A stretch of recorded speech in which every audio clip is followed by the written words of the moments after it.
15 years ago, walking into a grocery store felt different. The lighting was warmer, the aisles felt familiar, and certain brands carried a kind of quiet prestige. You didn't just buy food, you bought trust. A name on a package meant something. It meant quality. It meant consistency. It meant worth the price. But today, that same shopper stands in the aisle a little longer. They pick up a product, glance at the price, hesitate, and then put it back. Something has changed. This isn't just about inflation, although yes, prices have gone up. It's deeper than that. People are starting to question what they're really paying for. And for many so-called premium food brands, the answer is becoming harder to justify. In this video, we're diving into 15 premium food brands people have quietly stopped buying, and more importantly, why? Because behind every decision to walk away from a once-beloved brand, there's a story. Let's start with something simple, something almost everyone has in their kitchen. Number 15. Bottled water that costs more than gas. There was a time when premium bottled water felt like a luxury upgrade. Sleek packaging, imported sources, words like artesian, glacial, and alkaline printed across the label. It wasn't just water, it was a lifestyle. But today, more and more people are asking a very basic question. Why am I paying $3 for water? The shift didn't happen overnight. It started when consumers began comparing prices more carefully. A case of standard bottled water might cost a few dollars, but premium brands sometimes double, even triple the price for something that, at its core, is still just water. Then came the second wave of doubt. Filtration. Home filtration systems have become cheaper, better, and more accessible. Suddenly, people realized they could get clean, great-tasting water at home for pennies per glass. And that sleek bottle? It started to feel less like luxury and more like marketing. There's also the environmental factor. Consumers today are more aware than ever of plastic waste. Paying extra for a product that also contributes to pollution?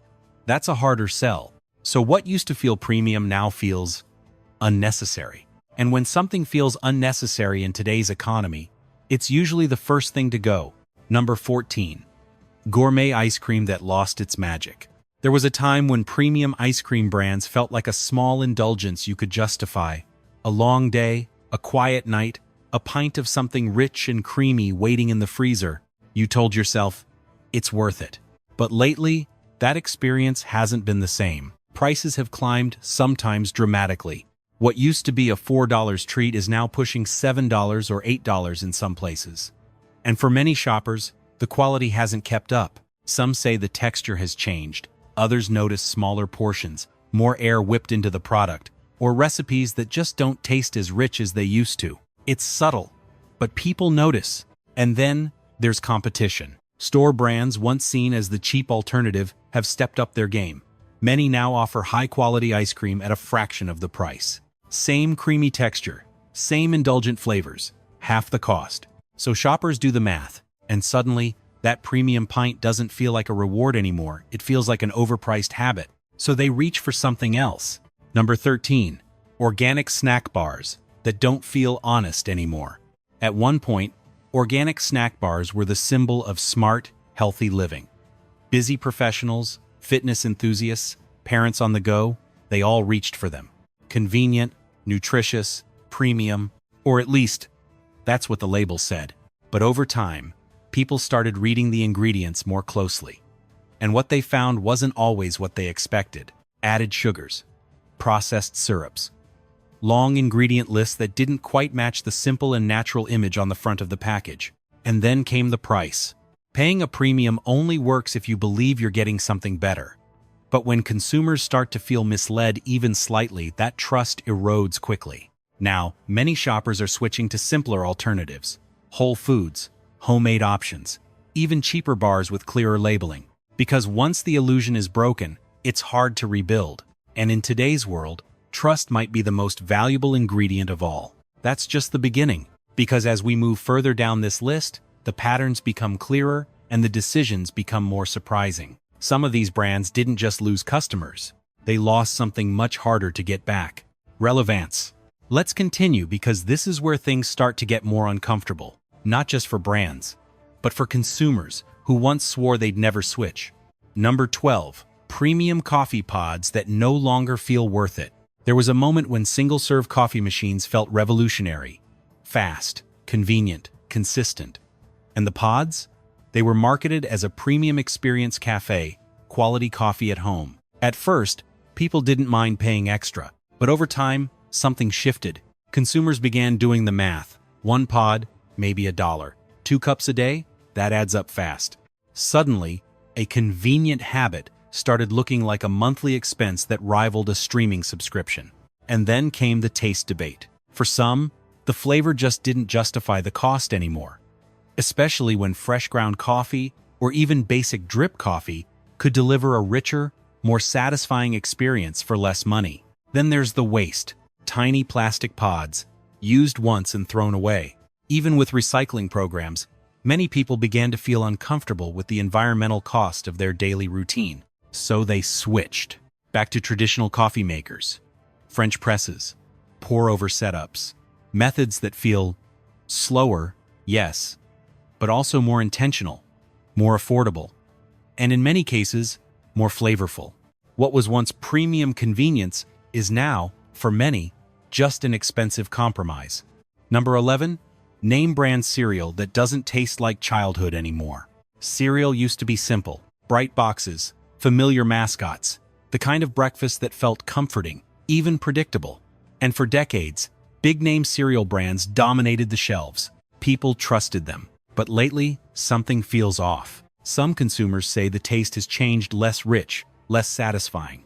Others point to smaller box sizes, even as prices climb higher. And then, there's the sugar conversation.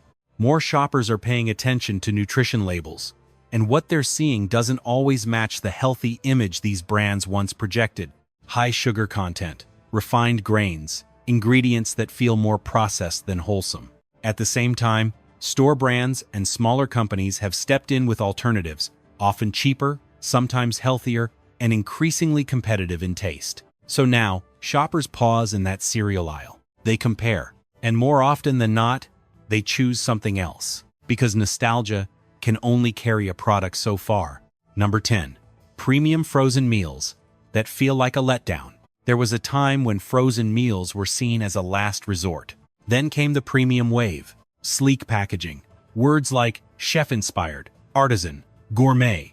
Suddenly, frozen meals weren't just convenient, they were elevated. Or at least, that was the promise. But lately, many consumers feel that promise hasn't been kept. The portions? Smaller than expected. The taste? Sometimes inconsistent. And the price? Often surprisingly high for something that still comes out of a microwave. For the same cost or just a little more, people are realizing they can cook a fresh meal at home or pick up something hot and ready from a local grocery store or restaurant. And when convenience is no longer significantly cheaper than fresh, it loses its edge. So these once premium frozen meals are being left behind, one freezer aisle at a time. Number 9. Fancy yogurt brands that got too fancy. Yogurt used to be yogurt. Simple, creamy, maybe some fruit on the bottom. But over the years, certain brands transformed it into something else entirely. Exotic flavors, layered textures, added toppings, packaging that looked more like a dessert than a breakfast item. At first, people loved it. It felt indulgent, elevated, different. But then came the price increases, and the realization that many of these premium yogurts were loaded with sugar, sometimes as much as a dessert. Consumers started questioning, is this really a healthy choice, or just a cleverly marketed treat? At the same time, simpler, more traditional yogurts, especially high-protein options, began gaining popularity. Less sugar, more substance, better value. So the pendulum started to swing back, from fancy to functional. And many of those once trendy yogurt brands are now struggling to keep up. Number 8. Packaged smoothies that feel like a shortcut people don't need. Pre-made smoothies once felt like the ultimate modern solution. Busy morning? Grab a bottle. Need something healthy on the go? It's right there. But over time, people began to look closer at what they were actually drinking. And what they found wasn't always ideal. High sugar content, preservatives, a price tag that didn't quite match the perceived value. Then came the alternative. making smoothies at home. With a basic blender and a few ingredients, people realized they could create something fresher, healthier, and often cheaper. More importantly, they had control. Control over sugar, ingredients, portion size. And once people experience that level of control, it's hard to go back to a pre-packaged version. So what once felt like a smart shortcut now feels, to many, like an unnecessary expense. And here's the pattern you might be starting to notice. It's not just about price, it's about perception. When something is labeled premium, expectations rise. And if the product doesn't evolve along with those expectations, consumers move on, quietly, gradually, but consistently. And as we move into the next part, the brands get even bigger, and the shift becomes even harder to ignore. Now we're getting into the brands that once felt untouchable. The ones people didn't just buy, they believed in. And yet, even these are starting to lose their grip. Number 7. Premium chocolate that feels smaller and sweeter. Chocolate has always been an emotional purchase. A small reward. A comfort. Something you reach for, not because you need it, but because you want it. That's exactly why premium chocolate brands were able to charge more. They weren't just selling candy. They were selling an experience. But recently, consumers have started noticing changes. Bars feel smaller, prices feel higher, and the taste?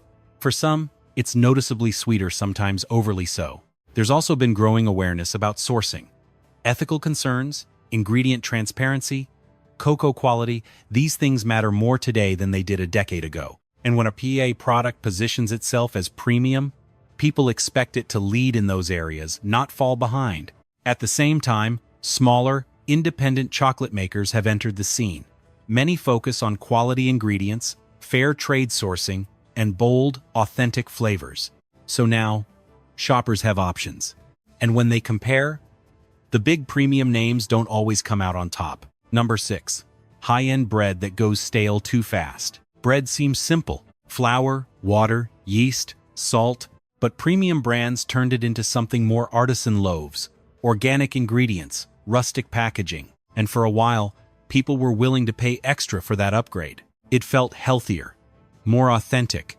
But here's the issue many consumers are running into: shelf life. Some of these high-end breads go stale quickly, sometimes within a day or two. And while that might signal fewer preservatives, it also creates a problem for everyday shoppers, because not everyone can finish a loaf that fast. So what happens? Food gets wasted, money gets wasted, and that premium experience starts to feel inconvenient. Meanwhile, local bakeries and even store brands have stepped up, offering fresher bread, sometimes baked the same day, at a similar or lower price. So instead of paying extra for a packaged loaf that won't last, people are choosing alternatives that feel more practical. Because premium only works when it fits into real life. Number 5. Expensive salad kits that don't stay fresh. Salad kits were supposed to make healthy eating easier. Everything pre-washed, pre-cut, perfectly portioned, dressing included.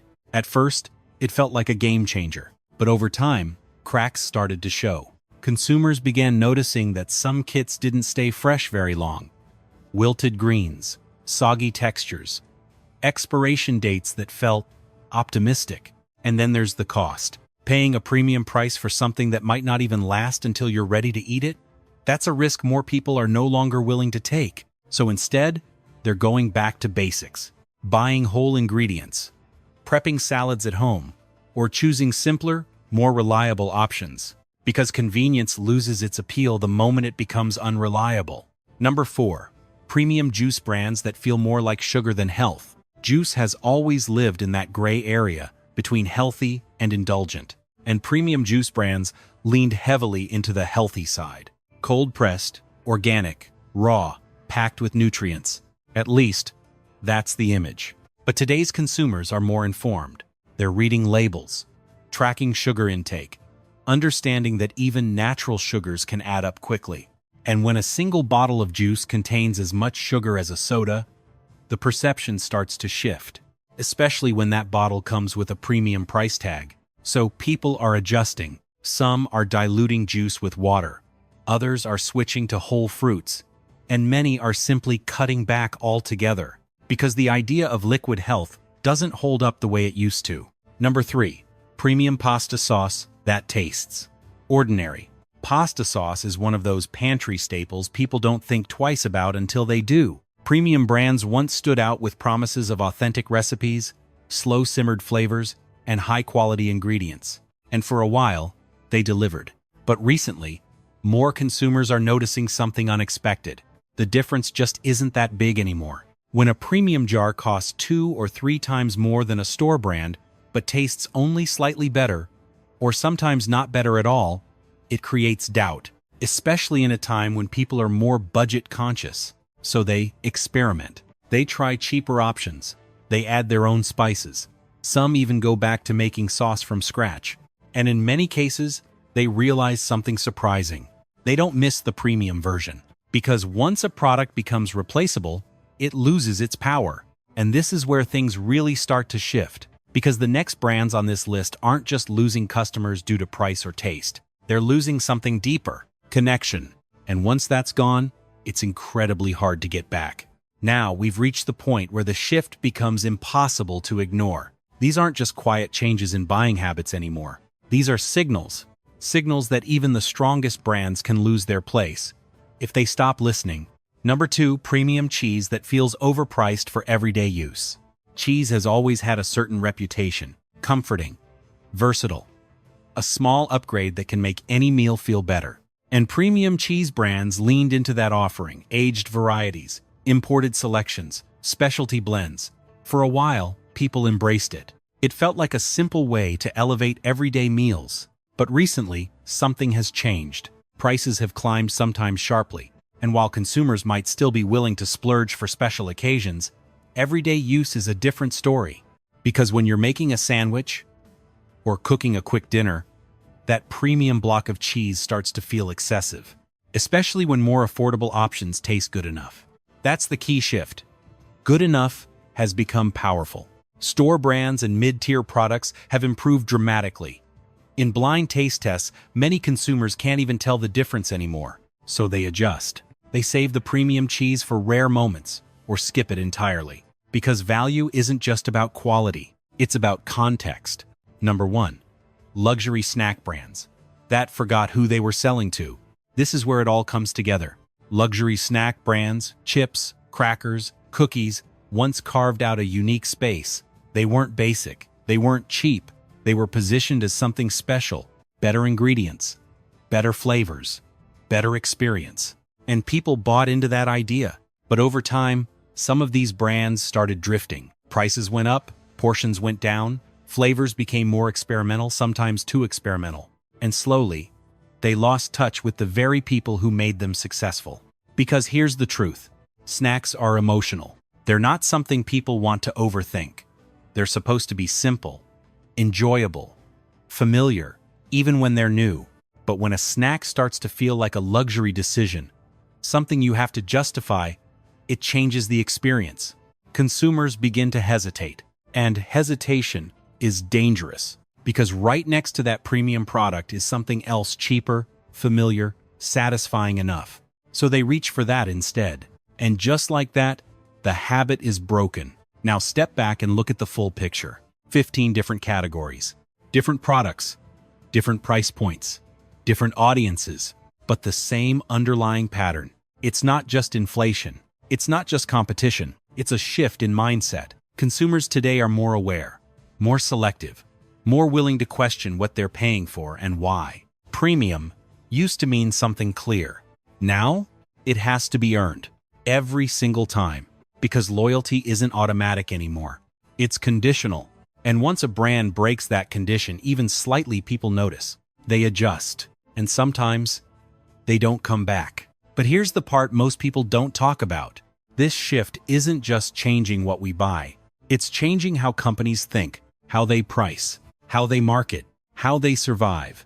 And in the final part, we're going to connect all of it. What this trend really means, where it's going next, and why this might just be the beginning of something much bigger. So what does all of this really mean? Because this isn't just a list. It's a signal. A signal that something fundamental is changing, not just in grocery stores, but in the way people think about value itself. For decades, the idea was simple. If something costs more, it must be better. That belief shaped entire industries.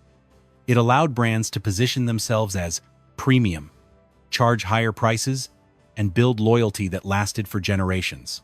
But today, that equation is breaking down. Consumers are no longer accepting price as proof of quality. They're questioning it, testing it, sometimes even rejecting it entirely. And that shift is powerful. Because once people start thinking that way, it doesn't stop at food.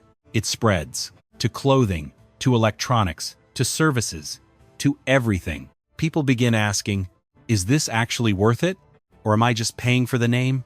And in many cases, they don't like the answer. But here's where it gets even more interesting. This shift isn't happening because people suddenly became cheap. It's happening because they became aware. They have more information, more options, more control. They can compare prices instantly, read reviews in seconds, watch breakdowns, tests, and honest opinions from real users. The illusion that once protected premium brands, it's gone. And once that illusion disappears, brands are forced to compete on something real. Not just image, not just packaging, but actual value. Now think about what that means for the future. Brands can't rely on loyalty the way they used to. They can't assume customers will stay just because they always have. Every purchase is now a decision, and every decision is a comparison. That changes everything. It means companies have to work harder, not just to attract customers, but to keep them. They have to be transparent, consistent, and most importantly, honest. Because today's consumer can sense the difference. And here's the part that might surprise you. This shift isn't necessarily a bad thing. In fact, it could lead to something better. Better products, better pricing, better experiences. Because when consumers demand more, the market eventually responds. It has to. But there's also a quiet tension in all of this. Because while consumers are becoming more selective, brands are becoming more strategic. Some will adapt, they'll improve quality, adjust pricing, rebuild trust. But others, they'll double down on marketing, they'll try to maintain the illusion just a little longer. And for a while, it might work, but not forever. Because once people start noticing patterns like the ones we've talked about today, they don't unsee them. So, the next time you're standing in a grocery store, holding a product you've bought for years, take a second. Look at the price. Look at the ingredients. Think about the experience. And ask yourself a simple question. Is this still worth it? Because that one question is quietly reshaping the entire market. And maybe without even realizing it, you've already started answering it. Every time you put something back on the shelf, every time you try a different brand, every time you decide, not this time. That's how change begins. Not all at once, but choice by choice. If this made you think differently even for a moment, then you're already ahead of the curve. And there's a lot more like this coming. Because the way we spend money is changing faster than most people realize.